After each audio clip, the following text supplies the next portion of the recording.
The echoing house.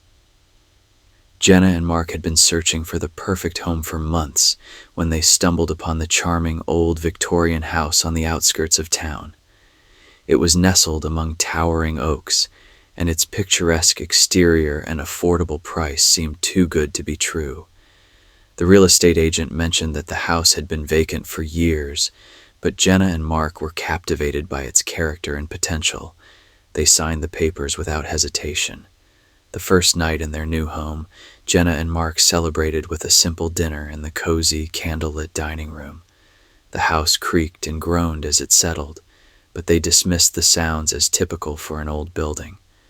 After dinner, they retired to bed, exhausted but happy. In the middle of the night, Jenna woke to a faint, distorted echo of laughter. She sat up, her heart pounding. "Mark, did you hear that?" she whispered.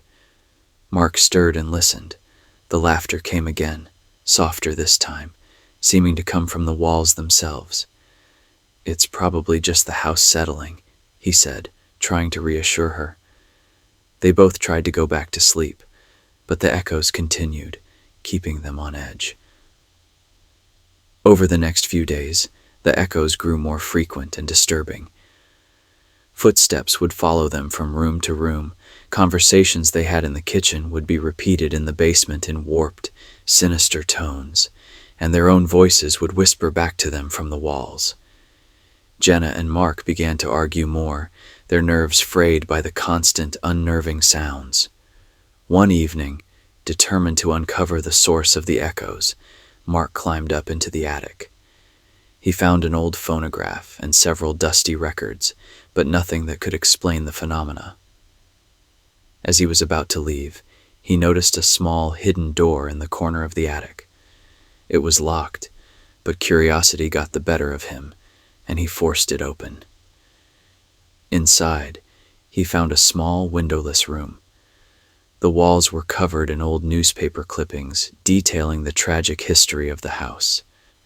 There were articles about previous owners who had gone mad, claiming the house spoke to them, and others who had vanished without a trace.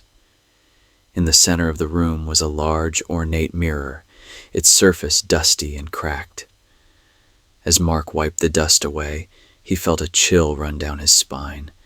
The mirror reflected not just his own face, but countless others, twisted, anguished faces trapped behind the glass. He stumbled back, horrified, and fled the attic. That night, the echoes were louder than ever. They could hear voices crying out, pleading for release, and mocking laughter that chilled their blood.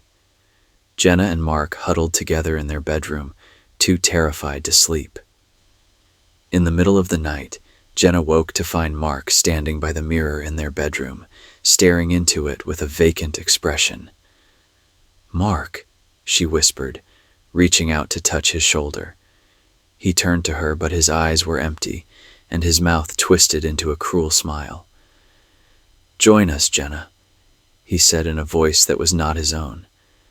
The mirror behind him rippled, and she could see the twisted faces pressing against the glass, their eyes pleading.